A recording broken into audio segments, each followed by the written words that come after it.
नंदुरबार जिल्ह्याला नवीन पालकमंत्र्याची प्रतीक्षा अखेर 3 महिन्यानंतर संपली। राज्याचे वैद्यकीय शिक्षण मंत्री हसन मुश्रीफ यांची नंदुरबारचे नवीन पालकमंत्री म्हणून नियुक्ती।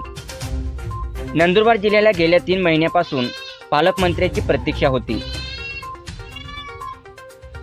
माणिकराव कोकाटे यांच्याकडचं खातं काढल्यानंतर रिक्त झालेल्या नंदुरबार जिल्हा पालकमंत्रीपदी हसन मुश्रीफ यांची नियुक्ती झाली।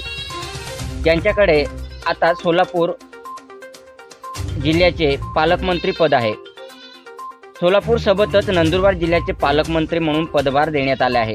हसन मुश्रीफ हे ठाकरे सरकार काळातील महाविकास आघाडी या सरकारमध्ये महाराष्ट्राचे ग्रामविकास व कामगार या विभागाचे माजी मंत्री होते। त्यानंतर राष्ट्रवादी काँग्रेसच्या तिकिटावर कागल विधानसभा मतदारसंघातून ते आतापर्यंत सलग 5 वेळा निवडून आले आहे।